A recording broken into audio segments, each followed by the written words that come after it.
E aí, Thiago, boa noite, tudo bem? Boa noite, tudo bom? E aí, Thiago, se você viu aí os números de hoje já aí, né, do atualização do painel Covid, né? A gente está com o Espírito Santo 23.391 casos confirmados, com 937 mortes, infelizmente, né? E no país tem 390 mil casos confirmados e 38 mil óbitos no país todo, né? Quando a gente fez, até estava comentando com a Carla que a gente calculou mais ou menos, né, que seriam 700 mil confirmados, já passou em 40 mil, e 40 mil mortes estamos chegando lá essa semana, né? Infelizmente, muitos casos de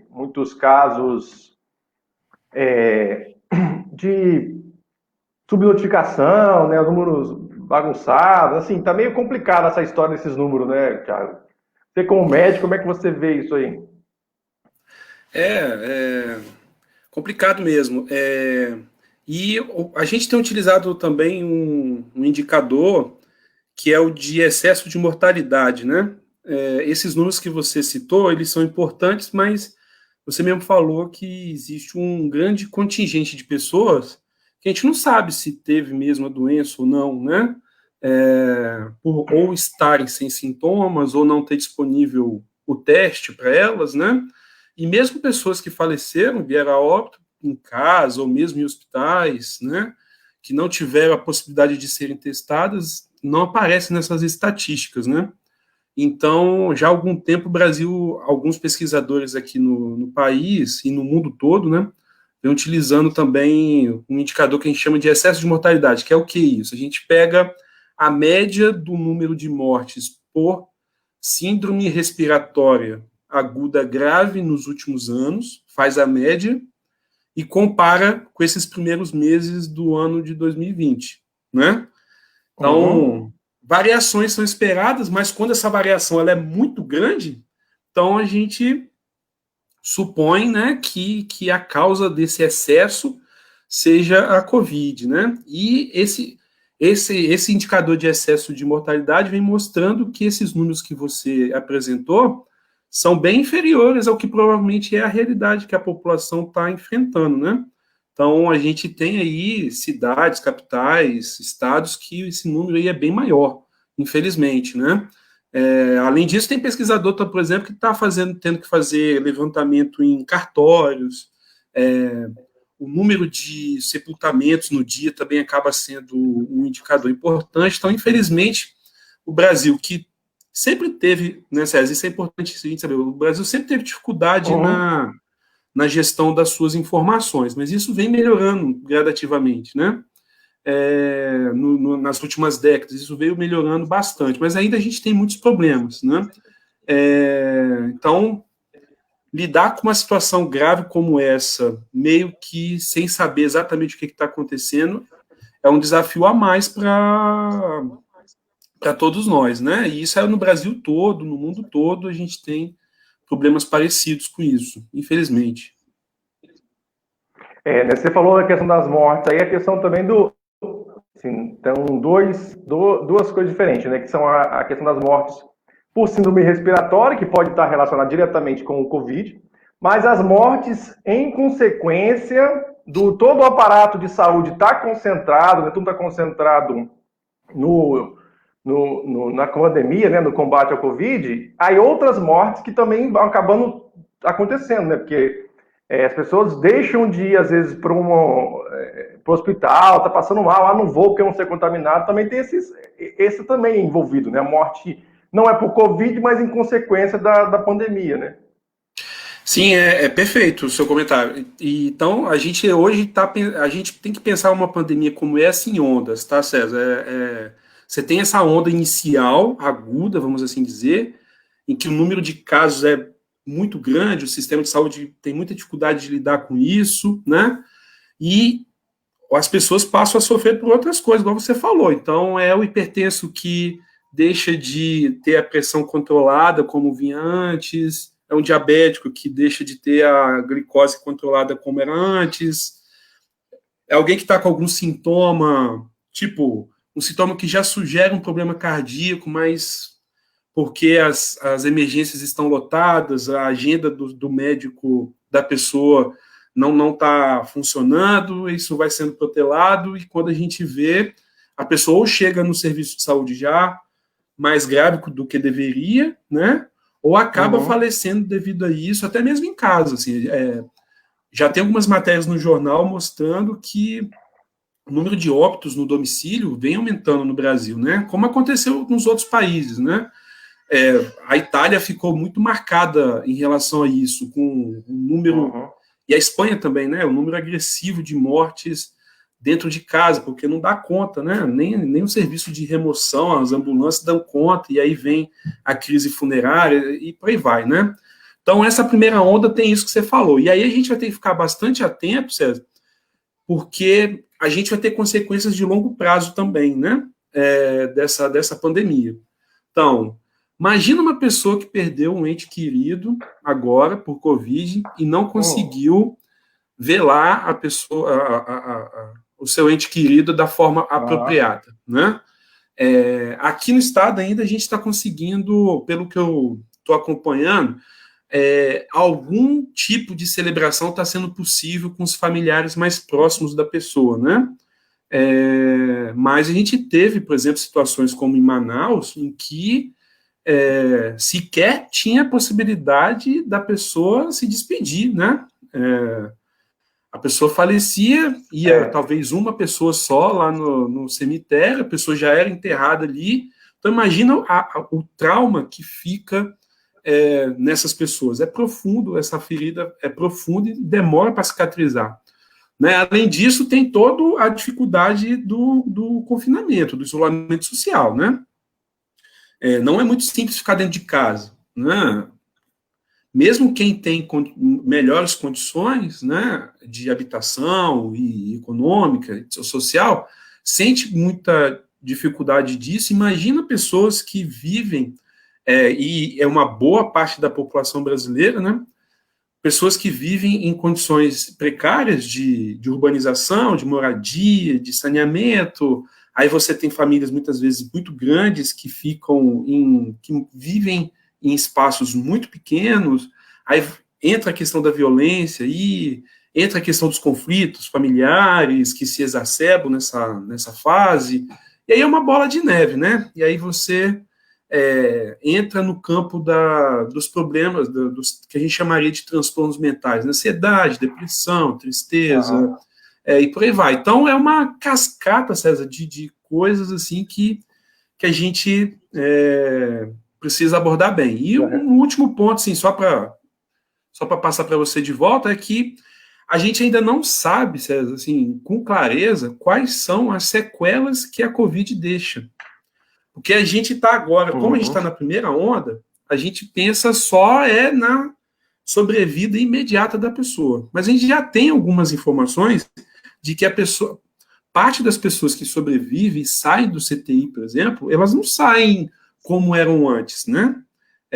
Elas saem e voltam para o seu domicílio, para a sua vida, com algum tipo de comprometimento, né? E quanto tempo isso vai durar, a gente não sabe ainda. Então, também tem o cuidado de longo prazo que essas pessoas vão exigir do sistema de saúde. Então, o desafio é enorme, é inédito para essas gerações agora, né? A nossa geração, né? Minha, sua e para a maior parte das pessoas. A gente nunca viveu algo dessa dimensão. Você falou disso aí, na questão eu cheguei a ler um artigo, né, de uma revista inglesa que falava justamente de várias situações de saúde que as pessoas podem sofrer, né, a questão de pulmão, né, problema respiratório, problema cardíaco, que passa a ter em função. E que a doença também não era só uma doença, algumas coisas que eu vi, né, que a doença não é uma doença respiratória. Talvez existe um equívoco, né, alguns médicos, né, alguns defendendo que a doença não é uma doença respiratória. Ela é muito mais ampla, né? Não, assim, o vírus pode entrar no seu corpo, né, pelas vias aéreas, mas ele te causa muito mais problema, além do problema, uma simples pneumonia, uma gripezinha, que nem diz o nosso digníssimo. Sim, não, o vírus ele afeta praticamente o corpo inteiro, entendeu? Então a gente tem relatos aí de problemas que vão de doenças de pele a doenças neurológicas, passando, obviamente, né, César? Você falou pela parte respiratória e cardíaca, né, cardiovascular, que são os primeiros, o maior cometimento está aí, a maior gravidade está aí, então o maior número de pessoas que vão precisar de ser internados ou CTI, que infelizmente vão falecer por causa disso, é por causa desses dois sistemas. Mas a gente é um vírus complicado, entendeu, César? Ele afeta tudo, né? Praticamente todo, e a cada dia a gente descobre uma coisa diferente. Cada artigo que sai com o perfil das pessoas que foram internadas, a gente descobre uma coisa diferente sobre a doença, né? Então, barra pesada, vamos assim dizer. E essas coisas todas dificultam a situação da questão de uma cura, de uma vacina, né? Todas essas discussões acaba sendo difícil, né, pesquisar. As pessoas às vezes vendem que vai ser possível uma vacina, mas eu particularmente não acredito que vai ter uma vacina tão fácil, tão simples, né? A vacina para esse tipo de vírus, ela é difícil de ser produzida, né?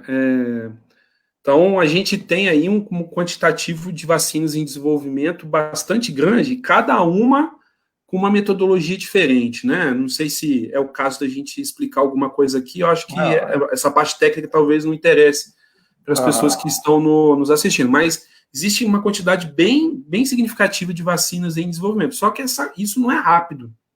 Não é assim, o vírus surgiu em dezembro, lá na China, e em julho a gente está com a vacina já no mercado sendo aplicada, entendeu?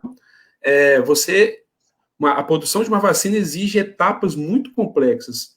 Primeiro você vai ter que testar, primeiro você vai ter que estudar o vírus para saber como que ele pode ser combatido pelo sistema imune. Depois você vai ter que elaborar as técnicas para produzir a vacina, testar em animais, ver se há resposta imunológica mesmo, se essa resposta é efetiva, porque não adianta só ter a resposta imunológica, né? A gente tem que saber se essa produção de anticorpos e toda a resposta do organismo é suficiente para combater o vírus e eliminá-lo e neutralizá-lo. Depois você tem que passar para testes com humanos, ainda muito pequenos, para saber se é uma vacina segura, né? Se o que a gente observou em animais vai se repetir em humanos, até chegar em estudos com populações humanas maiores, para aí sim a gente entrar, disponibilizar essa vacina no mercado, né? Distribuir para os países. Então, é uma coisa bastante complexa. Alguma vacina, César, vai sair, entendeu? Quando é uma incógnita, e qual é a efetividade dela também vai ser uma incógnita, porque é igual a vacina da gripe, né? A gente tem que ir lá e tomar a vacina todo ano. Todo ano a gente toma vacina da gripe para 4 tipos de vírus, mas isso muda constantemente. Então a gente ainda também tem que estudar se essa vacina, uma vez a gente tomar, ela já é suficiente, ou se vai ter que ser repetida, né, invariavelmente. Isso tudo ainda é uma incógnita. Os estudos ainda estão nisso. A gente já tem vacina, César, na fase 2 para 3, se eu não me engano. Eu vi isso essa semana, mas como muda todo dia, então já tem vacina já sendo testada em humano, já tem vacina sendo testada aqui no Brasil, né? Eu acho que as pessoas que estão nos assistindo devem ter visto matérias sobre isso. Mas não é muito rápido não, entendeu, César? Infelizmente, assim, as pessoas querem uma resposta rápida para a vacina, mas demora um pouquinho. E tem todo o desafio, né? Até hoje eu vi mesmo uma entrevista com um médico espanhol que fala que, tipo assim, pode acontecer igual a vacina do rotavírus, né? Você, na verdade, você consegue evitar, vamos supor assim, que você vai morrer, mas você vai ter uma série de sintomas que, tipo assim, você tomou vacina, mas não é que você não vai ficar doente, você vai ficar doente, mas você não vai morrer, né? Sim, sim. Essa coisa mesmo. E o Zé Luiz comenta aqui, né, justamente, a possibilidade dos efeitos colaterais, né? As vacinas também têm essa possibilidade de efeitos colaterais. Sim. Cada vacina vai ter seu perfil, né? Assim, a gente tem vacina que dá efeito colateral, inclusive graves, são raros, né, César? Assim, quando uma vacina chega para a população, é porque ela já passou por testes antes e a gente sabe que ela, assim, não é muito comum o efeito colateral grave, né? Mas todas as vacinas têm efeitos colaterais e alguns deles são potencialmente graves. Aí é equilibrar, né? Como é uma possibilidade remota, rara, né, com essas vacinas que a gente toma do nosso calendário normal, os efeitos colaterais são mais raros, né? Geralmente são os locais, né? Dor, febre, fica vermelho no local, alguma coisa assim. Então, coisas mais graves são mais raras, então o benefício compensa muito o risco, né? Agora, em relação à vacina para a Covid, aí a gente vai ter que esperar os estudos, né? Por enquanto, os estudos que saem são sempre assim, César. Esse tipo de vacina gerou resposta imune em macacos assim, assim, assado. E agora a gente já tem alguma coisinha em seres humanos em que a resposta foi semelhante. Então a gente está bem no início ainda, cara, bem no início do processo. E a gente não pode cometer o erro com a vacina, a gente não pode cometer o erro que cometeu com a hidroxicloroquina, né? Depois a gente pode comentar sobre isso. Depois entra nessa confusão, porque a confusão do momento, a Cláudia até coloca aqui, né? A Cláudia Serafim está aqui com a gente, a Claudinha, né? E aí ela faz a pergunta com relação a conversa atravessada que ficou, né, sobre assintomáticos, né? O problema que foi causado pela fala da pessoa lá da OMS, e aí aqui a galera do fake news gosta de criar, né, em cima e criar essa confusão. Então ela pergunta, né, assim, a pergunta dela é: pessoas assintomáticas não transmitem o vírus? O que pode falar sobre isso, né? Aí, esclarece essa questão aí, entendeu? Nossa, isso deu uma confusão, né? Na verdade, assim, eu tenho uma médica amiga uma médica de família amiga que ela chamou a atenção da gente num grupo de que nesse processo aí houve um certo machismo aí com a pesquisadora da OMS, né? Então eu sempre tendo a concordar com ela. Então, assim, porque ela respondeu uma pergunta na conferência que ela estava dando, aquilo não foi um comunicado oficial da OMS, ela estava respondendo uma pergunta e realmente a fala dela foi tirada de contexto, foi pinçada, entendeu? Esse é um grande problema que a gente pode comentar depois, né? Como que a informação chega ao público maior, às vezes de uma forma meio torta, né?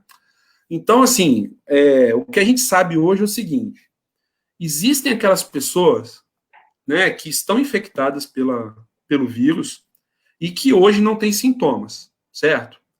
Dentre essas pessoas que não têm sintomas, a gente vai ter pessoas que nunca vão ter sintomas, vão estar infectadas, mas nunca vão sentir absolutamente nada. E vão ter pessoas que hoje estão sem sintomas, mas amanhã, depois, começa a ter uma febre, uma tosse, uma dor de garganta, altera a capacidade da pessoa sentir cheiros e gostos, né? Então a gente precisa diferenciar essas duas populações, esses dois tipos de acometidos pela doença, né? O que a gente sabe hoje é que essas pessoas que estão hoje sem sintomas, mas que vão desenvolver sintomas, elas transmitem sim o vírus na fase sem sintomas, assintomática. Tanto que os melhores trabalhos hoje mostram que quase metade das pessoas que são infectadas por pessoas sem sintomas, tá? Então isso é importante a gente sempre marcar. Assintomáticos, pessoas sem sintomas, transmitem sim o vírus, tá? O que a gente tem muita dúvida ainda é sobre a capacidade de transmissão do vírus dessas pessoas que nunca vão desenvolver sintomas. É isso que ela quis dizer é isso que ela estava mostrando ali, né? Que talvez essas pessoas, a transmissão seja mais rara. Só que a gente tem um problema, César. Como que a gente, na prática, vai diferenciar uma pessoa da outra? É impossível, entendeu? Como que a gente vai descobrir o futuro, se a pessoa vai ou não desenvolver sintoma, como é que ela vai se comportar, etc, né? Não dá para saber. Então, assim, a resposta é essa, assim, não tem isso. Pessoas sem sintomas que estão com vírus transmitem sim. E em boa parte dos casos, a gente pega de pessoas sem sintomas, tá? Então, houve uma confusão ali na fala dela, mas depois, no outro dia, teve uma nova conferência, ela explicou tudo, né? E tal, então, foi esclarecido. A fala oficial, né? Não, pessoalmente, eu sempre imaginei que era em casa, isolado, porque se eu tivesse com vírus, eu estava pensando nas outras pessoas, não vou ficar circulando lá e achando que eu podia ser o vetor, né, para transmitir o vírus. Então eu tenho que ficar quieto na minha, isolado. Eu não sei como é que eu tô, se eu tô ou não tô. Então, mesmo se eu tivesse, eu tinha que ficar quieto aqui, isolado, né? Sim. O Zé Luiz está perguntando, né, questão da imunidade, né? Se a imunidade fortalecer a imunidade contribui para evitar ou amenizar a resistência da população, né? Seria interessante construir uma alternativa de fortalecimento da imunidade da população em geral? É possível isso? Fazer um trabalho? O Zé Luiz é o meu amigo Zé Luiz? Isso aí, seu amigo Zé Luiz Bedoni. Pô, cara, essa pergunta, ela é capciosa, entendeu? Então, tem umas polêmicas aí que eu vou tentar responder. Se não ficou claro, aí vocês me perguntam antes de falar mal de mim, tá bom?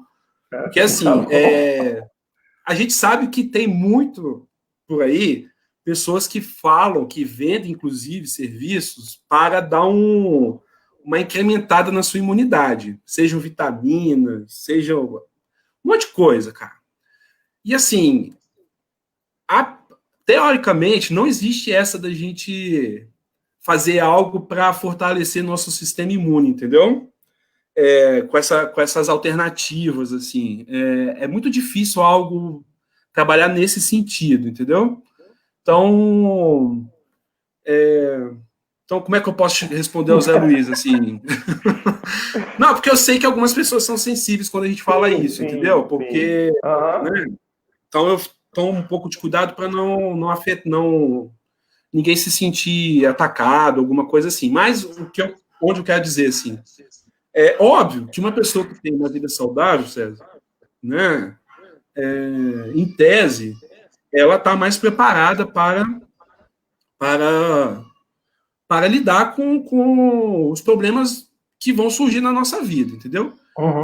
Na questão da Covid, né, a impressão que a gente tem até agora é que o que vai determinar se você vai ser infectado ou não é outras coisas, entendeu? É o tempo que você fica perto de uma pessoa infectada, é a quantidade de vírus que a pessoa infectada tem e que joga para o ar, por exemplo, numa fala, num canto, etc. Né? E é o lugar. Lugares fechados que o ar fica circulando ali e não tem vazão, também é maior a chance de pegar ali. Então, isso é essencial. E aí, ao ser infectado, o que vai predispor a evoluir uma evolução desfavorável? Aí tem várias coisas, entendeu? Idade, outras doenças e por aí vai, entendeu? Então, assim, não está claro para a gente, César, assim, se é a questão do sistema imune fraco ou forte e se é possível a gente fortalecer ele com alguma coisa, seja tomando uma vitamina, seja, sei lá, fazendo atividade física, etc, etc, etc, entendeu? Isso não está muito claro, então a gente tem que tomar cuidado, assim. E vocês já viram vários médicos sendo acusados por vender serviços enganosos na internet, entendeu? A gente teve 2 casos graves, né, no início da pandemia, e aí deu uma parada, não sei se vocês perceberam isso. Tinha uma médica que vendia uma injeção, acho, que prometia um boost da imunidade. Isso não existe, gente. Isso aí não... Quando escutar isso, coloca o pé atrás, porque... Não sei, César, se eu respondi sem... A minha esposa fala que eu tenho uma forma de ver o mundo um pouco diferente, né? Então, respeito todas as posições. Isso aí. Nós vivemos uma sociedade coletiva, então temos que respeitar todo mundo, né? Assim. O Francisco aqui fez uma pergunta, tá? A questão de uma questão diferente aqui, mudando o assunto. E aí, antes de passar para ele falar, a Cláudia Patrícia coloca fator virulência e fator imunidade não tornam o indivíduo mais suscetível à doença? Não, sim, sim, Sim, né? com Você falou certeza. aí, sim, né, Sim, pai? sim. Aí, então, o Francisco Marchetti, né, pergunta aqui, né, fala que seria importante abordar a questão da necessidade da mudança dos hábitos e na cultura no chamado novo normal. Quais políticas públicas de saúde podem ser pensadas nesse sentido? Né? Abraço a todos aí, abraço, Francisco. São duas coisas aqui que eu entendi, né? Aí você me ajuda aí. É A o gente novo entrando normal. novo normal, não sei. O novo normal acho que é viver com o vírus entre nós, né? Pelo menos é o que eu Sim. tenho percebido aí, né? Sei, você acha que é alguma coisa diferente disso? Bom, um abraço para o Francisco, né? Meu amigo Aqui, também.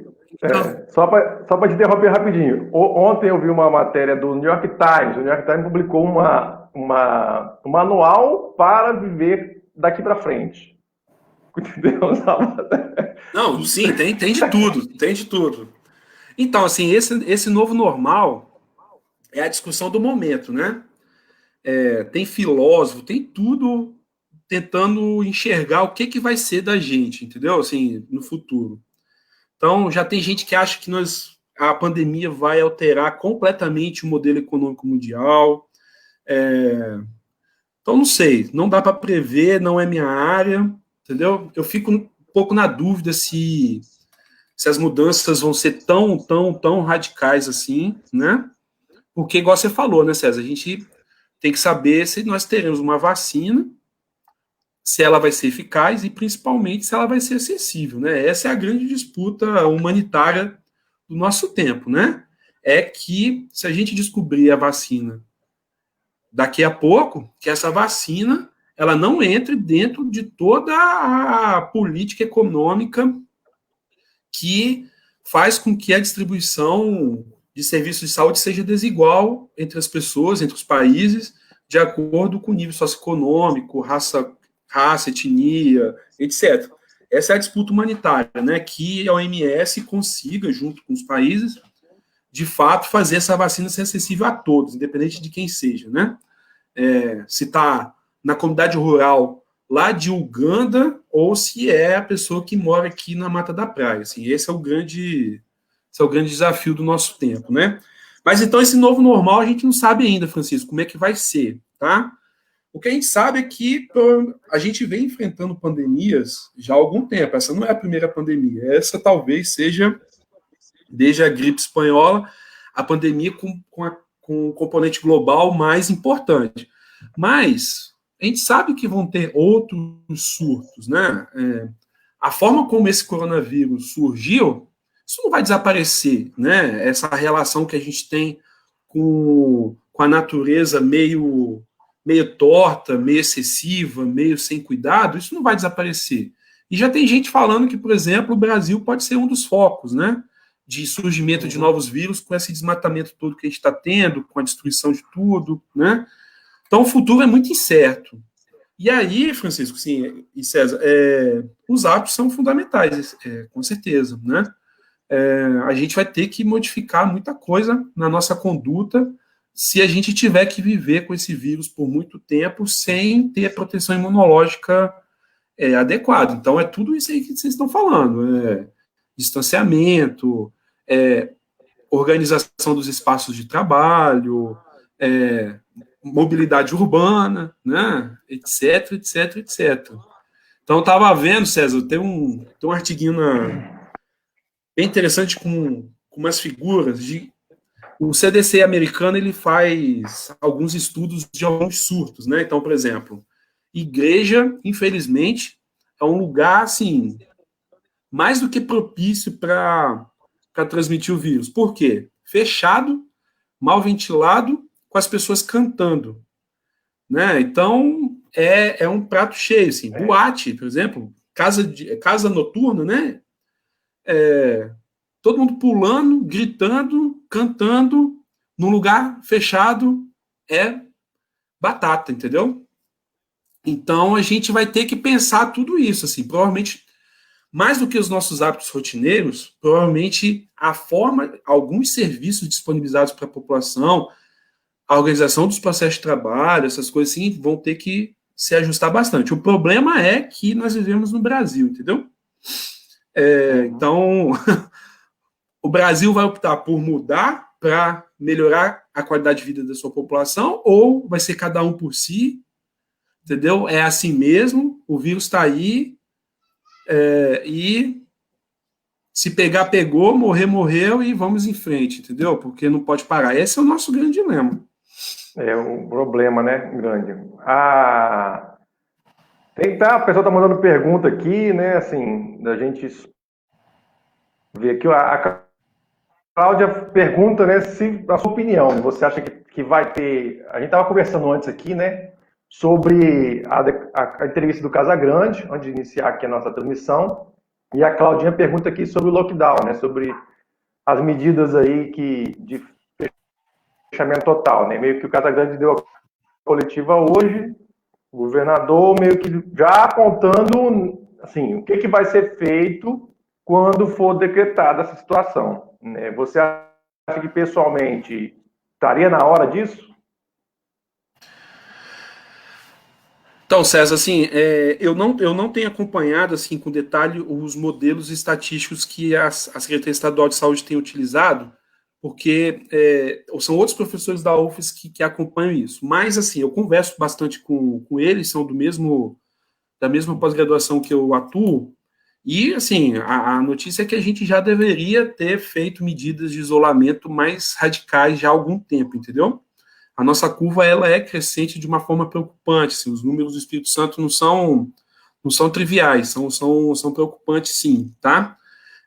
E é uma pena, César, porque o Espírito Santo começou bem, entendeu? O governo conseguiu, de forma precoce, promover a educação da população, teve fechamento das coisas de forma precoce, houve expansão do número de leitos de forma precoce também, tanto que a gente ainda não teve uma situação de extrema gravidade, como é o Rio de Janeiro, como é Manaus, né, como está sendo em algumas cidades do Nordeste.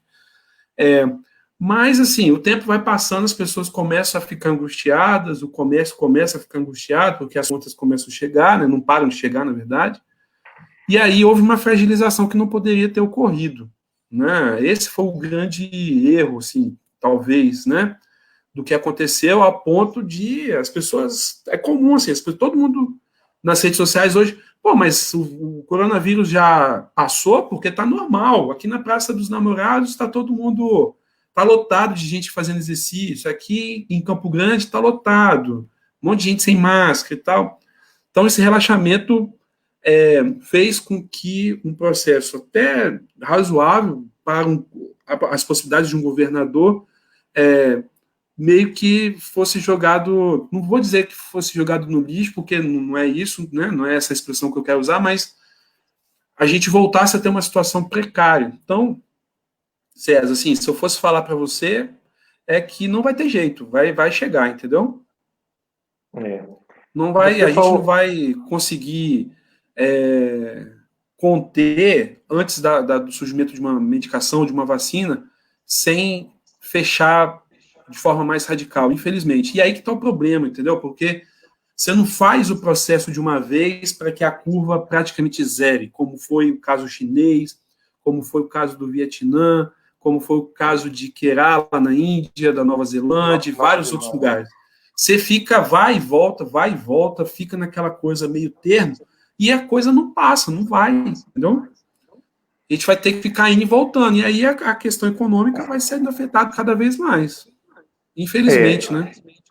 Assim, porque eu penso o seguinte, né, o Thiago, que a gente é o problema que eu acho que falta um grande líder de verdade, né, as lideranças, né, para poder você combinar entre as lideranças e que todo mundo siga o melhor, porque esses países, né, cada um com a sua peculiaridade, a China, Vietnã, Nova Zelândia, tem suas características, né, ou seja, tem alguém que pegou e assumiu e vamos fazer desse jeito, né, que o líder faz, as pessoas vão seguir.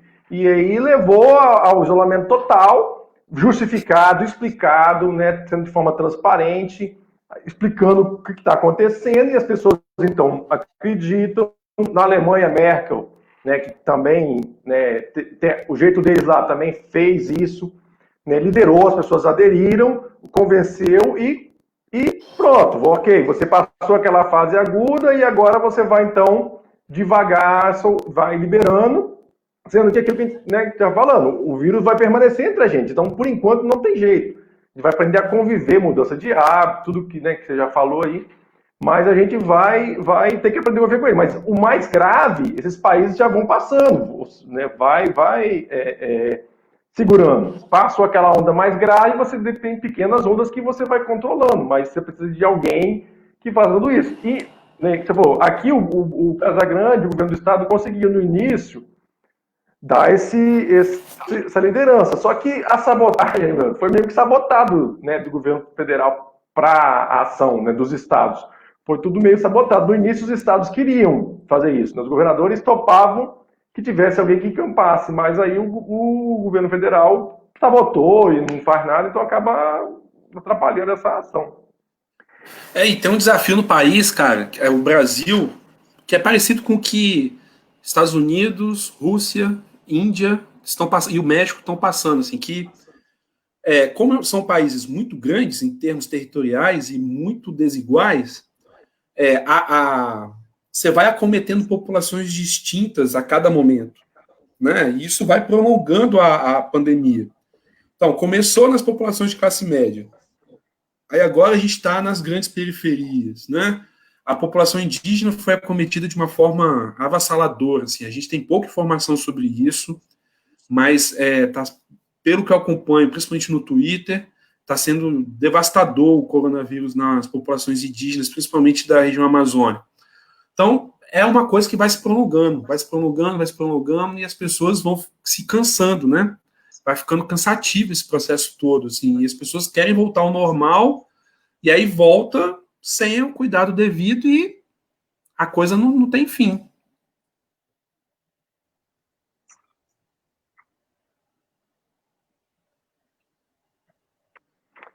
Pois é, e aí você falou lá no início, lá na questão, como a gente vai estar falando aqui, se pensou no Brasil que a gente teria uma estrutura para a gente poderia estar, né, com o SUS estruturado, tudo funcionando de acordo com a teoria de que a gente sabe que tem todo o sistema, para poder estar enfrentando isso de outra forma.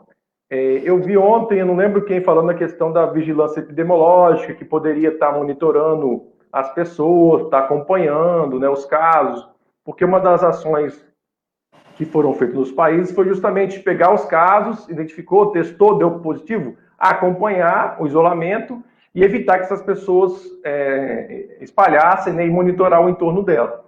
E aí todos, né, assim, teoricamente a gente teria esse sistema, né, o SUS seria a ferramenta ideal para isso, para estar fazendo esse acompanhamento. Mas a gente, né, teve todo o problema aí de sucateamento do sistema durante esse período. Então, como que daqui para frente, então a gente tem que encarar as políticas públicas de saúde para estar enfrentando esse, né, e outros problemas, né? Também porque você falou a questão também das pandemias, né? A gente vive uma epidemia que permanente, parece, né, acaba de dengue, chikungunya, né? Assim, é uma coisa que já dura anos e nunca consegue resolver. Então, como que a gente vai poder fortalecer, fazer as coisas que essas políticas públicas efetivamente consigam evitar que isso, né, afete principalmente os mais pobres? Então, o SUS, César, ele é a política social mais importante do Brasil, entendeu? Isso o Brasil tem que colocar na cabeça de forma definitiva, né? Assim, e a gente precisa investir no sistema. Não adianta, um país como o nosso não dá conta, mesmo que a gente invista em plano de saúde, não dá conta, só 30% da nossa população consegue pagar plano de saúde. Isso numa estimativa otimista, né? Então, não adianta. O Brasil, sem um sistema como o SUS, ele entra num processo de degeneração social irreversível, não tem saída, né? E esse processo que você falou de sucateamento histórico, subfinanciamento, etc., é algo que precisa ser enfrentado.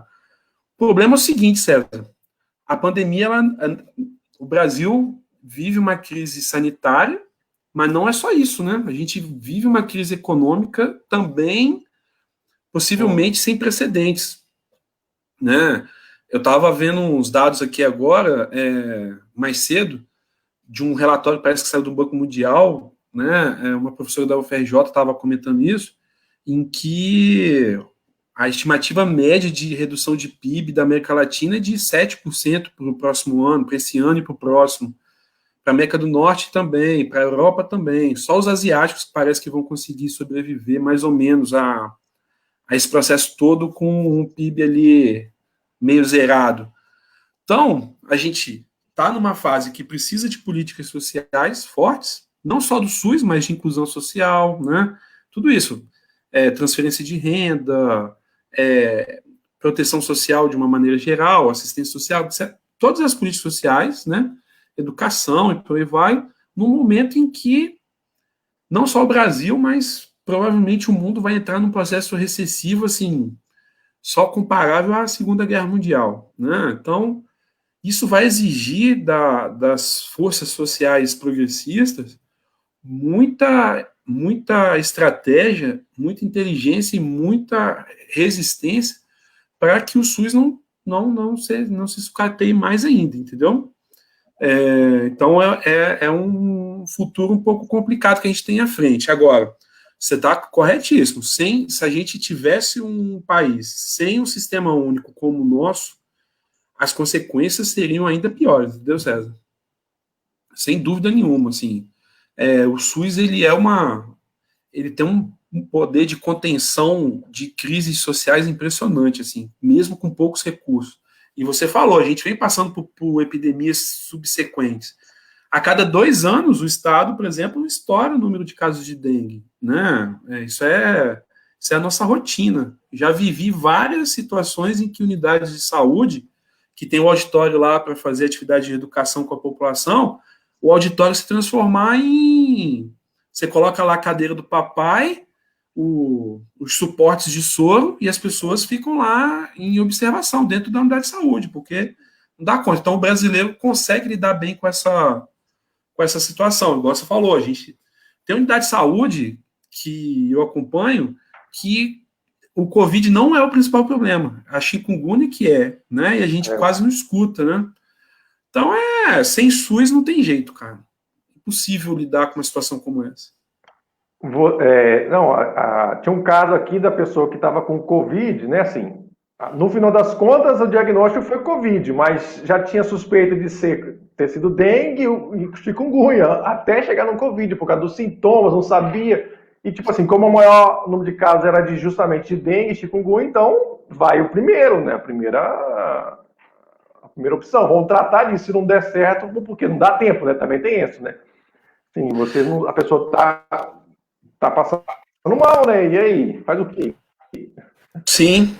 Se não, é isso aí, não tem que acreditar, não. É o desafio, né? E às vezes a gente não tem os testes disponíveis em quantidade suficiente ou no local onde a pessoa vai ser atendida, a gente não consegue diferenciar uma doença da outra, né? Então, é bem difícil, assim, bem difícil. E os sintomas são parecidos, né? Alguns sintomas se sobrepõem. Então, é um desafio para todos nós.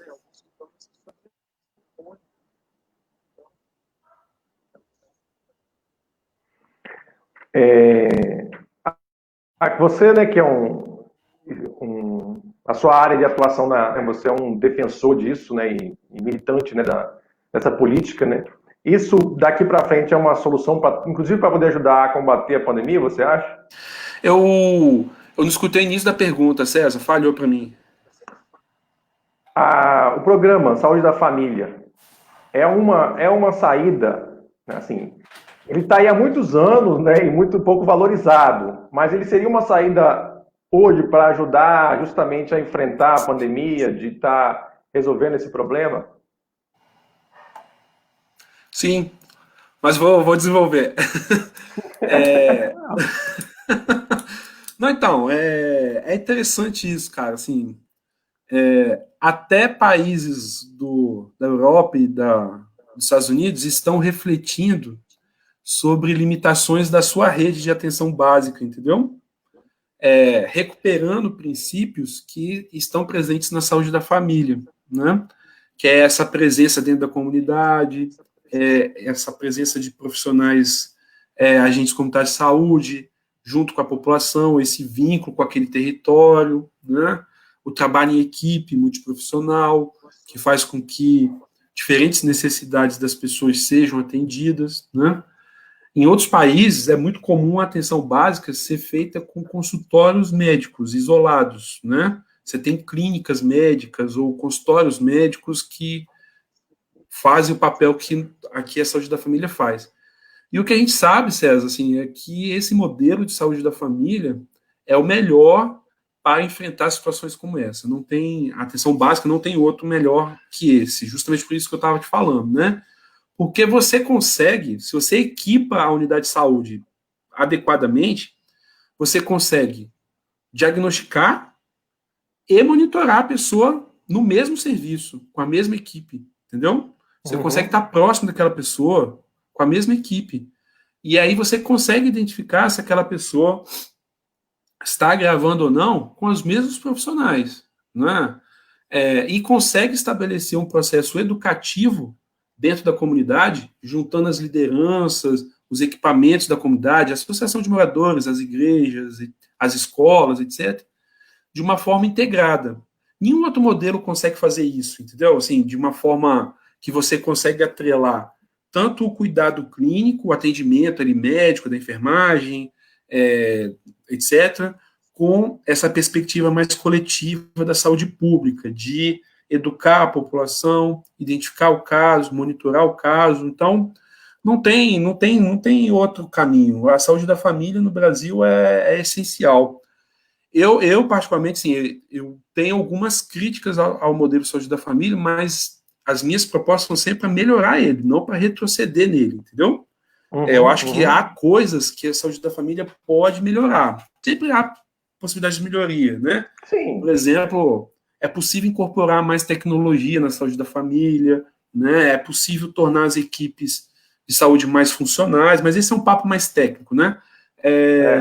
Mas esse modelo é essencial, né? Não tem para onde correr, não, cara.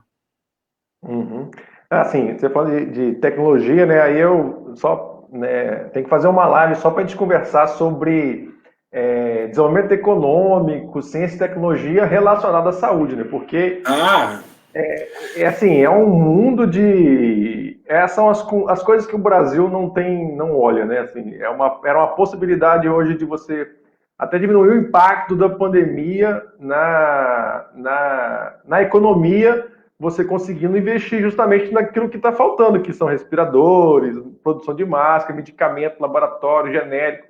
Então, tipo assim, você fazer um investimento total nisso aí que você poderia, assim, ajudar as pessoas, né, cuidar da saúde das pessoas e permitir que a economia, né, funcione, né, dar um gás aí na economia, né. Então, para a gente ir encerrando, né, já estamos com 51 minutos aqui já de live aqui, né, a Cláudia ainda pergunta sobre a Cláudia Serafim, né, pergunta sobre a cidade de campanha. Né, voltando um pouquinho. Cortou, César, você repete para mim? De campanha, que você está deixando agora aí. Hospital de campanha? Hospital de. O pessoal está fazendo umas perguntas difíceis, hein, César? Está querendo me colocar no. Voltando um pouco atrás aí.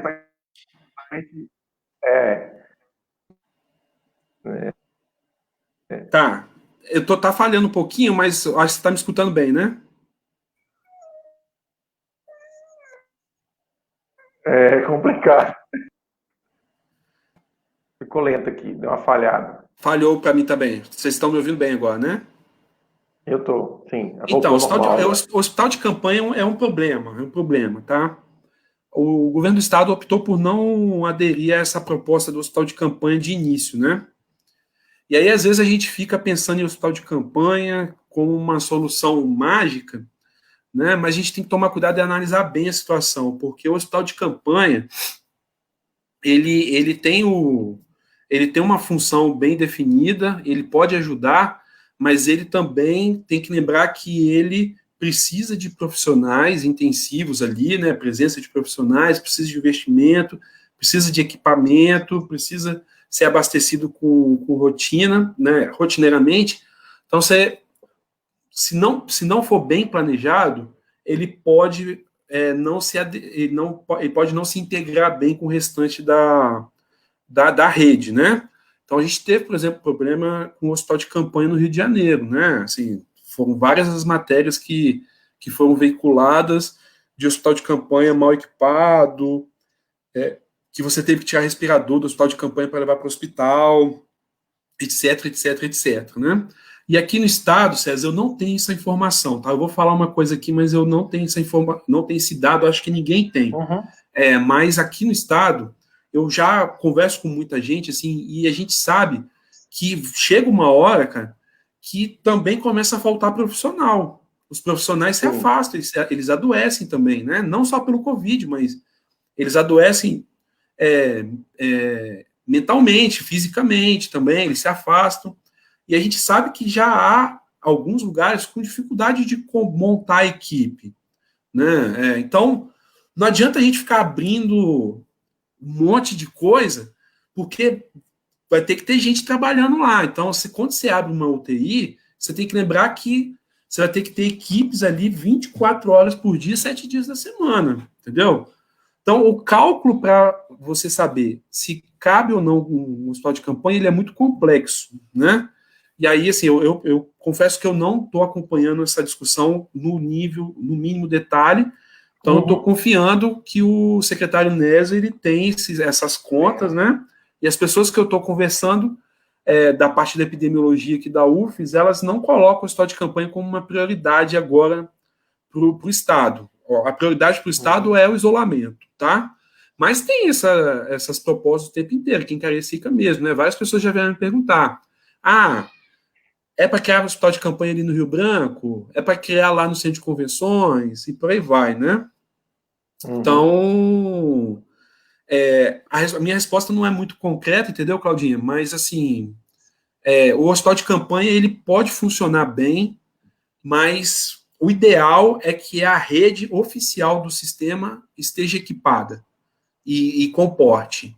Se as unidades de saúde, junto com os pronto atendimentos dos hospitais, estão dando conta, não faz muito sentido você criar o hospital de campanha, tá? O que eu sei, César, assim, essa é uma estratégia boa, mas a gente tem poucos dados sobre ela. Aqui, por exemplo, o município de Mesquita, no Rio de Janeiro, não foi exatamente um hospital de campanha criado lá, mas eles pegaram uma quadra de esportes do município e montaram lá como se fosse uma unidade de saúde, só para atender Covid. Certo? Isso pode ajudar, porque você concentra as pessoas ali, você evita transmissão na unidade de saúde, você gerencia melhor os equipamentos de proteção individual, você concentra lá nesse local, e a ambulância que vai transportar os pacientes mais graves para o hospital podem ficar mais centralizadas. Isso não é um hospital de campanha, tá? Que é uma alternativa também, que é um espaço centralizado para atender consulta, né? Tipo como unidade de saúde mesmo, pronto atendimento, e aí você articula isso com outros lugares, que é uma alternativa a se pensar também, né? Tem uma pergunta da Vanessa aqui, César, você está vendo? Isso, já que você falou e entrou nessa parte aí meio que a resposta, né, dela, né? Aí você já colocou aí, né? Que ela pergunta sobre qual o método mais eficaz neste momento para conter o avanço do Covid. Não tem outro, não tem jeito, entendeu? É triste falar isso. César, assim, você é contador, meu pai é contador, então eu escuto, toda vez que eu converso com meu pai, eu escuto o drama dos clientes dele, entendeu? Não é simples, assim, é o que eu estou falando, a data de vencimento do boleto não vai mudar, entendeu? Tudo bem, você consegue postergar uma coisinha ali, um imposto lá, mas em geral tá todo mundo em sofrimento, né? Só que não tem jeito, cara. Uma pandemia como essa, sem isolamento social, não dá para conter. Nenhum lugar do mundo conseguiu conter sem isso, exceto realidades muito específicas, tá? Como a Coreia do Sul, que usou testagem e tecnologia. Só que não adianta, isso não vai acontecer no Brasil. A gente não tem essa incorporação tecnológica. A Coreia do Sul é a Coreia do Sul, né? Não tem jeito. Para tudo. Então, assim, a gente tem experiências mundiais que tiveram sucesso sem o lockdown, sem o fechamento absurdo de tudo e tal. Mas são raros e são muito específicos. Num país como o nosso, dificilmente a gente consegue isso sem isolar, e aí o isolamento tem que sempre lembrar, tem que vir junto de proteção social, porque senão as pessoas não vão ficar em casa, porque as pessoas têm que sobreviver, né? Então não é só o isolamento, é o isolamento mais proteção social. Aquilo que, assim, né, eu fico, porque, assim, a pandemia começou em novembro, né, assim, né, a origem, né, assim, quando tem teorias que o vírus já estava entre nós antes, mas em novembro ele foi identificado, né? Na China, em Wuhan, e foi passando o tempo, e foram várias medidas diferentes, veio da Itália, e o tempo foi passando, e meio que estava meio que descrito era isso: isolamento, proteção social, né? Ajuda para as empresas, né? Liberação de dinheiro, né? De renda básica, de ter a renda básica, isolamento total praticamente, para depois você indo devagar. Essa era a fórmula padrão básica que estava se desenhando. Isso de fevereiro, mais ou menos. Fevereiro, março e abril, isso já era certo. E aí nós já estamos em junho, né? E estamos aqui no Brasil nessa lenga-lenga danada aí. Né? Não, foi legal você puxar o assunto de Wuhan, porque Wuhan teve uma segunda onda, né? Teve um novo surto lá. Só que o que os caras fizeram? Os caras testaram em poucos dias 11 milhões de pessoas, identificaram as pessoas que estavam positivos nos testes e isolaram essas pessoas. Seja em hotéis, seja a estratégia que for. Eles não fizeram um novo lockdown, né? Salvo engano. Uhum. Mas eles rapidamente testaram todo mundo, 11 milhões de pessoas. É como testar em poucos dias 3 Espírito Santo, acho. 2, 3 Espírito Santo. Aqui no Brasil, e não é só o Brasil, tá? Assim, nenhum país da América Latina consegue fazer isso, entendeu, César? Uhum. São poucos países que conseguem fazer isso. Nem os Estados Unidos está conseguindo fazer isso, né? Não. Então eu não sei se é assim. Uma outra live que eu fiz, o pessoal falou que eu sou muito negativo, né? Assim, para encerrar, vamos falar alguma coisa positiva. Vamos falar alguma coisa boa, né? Mas sim, a gente tenta, né, Thiago, assim, né? Eu não sei.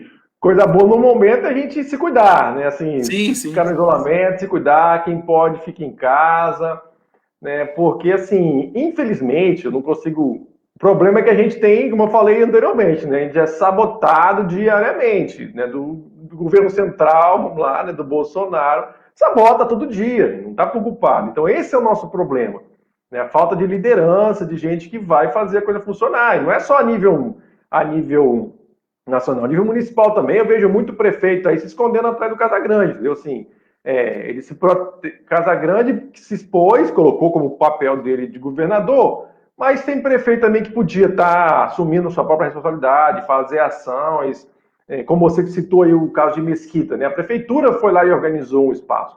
E tem muito prefeito aí que não tem essa coisa de fica sempre nessa dúvida, você vai escutar quem, Casagrande ou Bolsonaro, ou fica na sua esperando os outros fazerem, não tem essa iniciativa. Infelizmente, o quadro na saúde, né, no Brasil e aqui em Cariacica, nem vai dar tempo de a gente entrar muito da realidade de Cariacica, né, que já estamos com 1 hora aí de live, mas falta justamente isso, pessoas que assumam a responsabilidade de fazer e de enfrentar. Para vencer a pandemia, é preciso fazer o enfrentamento, é preciso, né, enfrentar o problema, discutir as soluções e fazer o enfrentamento. E, infelizmente, sim, a notícia boa é que eu acredito que a gente vai aprender, né? Vamos sobreviver, mas a gente vai ter que mudar de comportamento aqui para frente, mudar os hábitos, mudar tudo, entendeu? Então acho que é esse o caminho. Sim. Então assim, Thiago,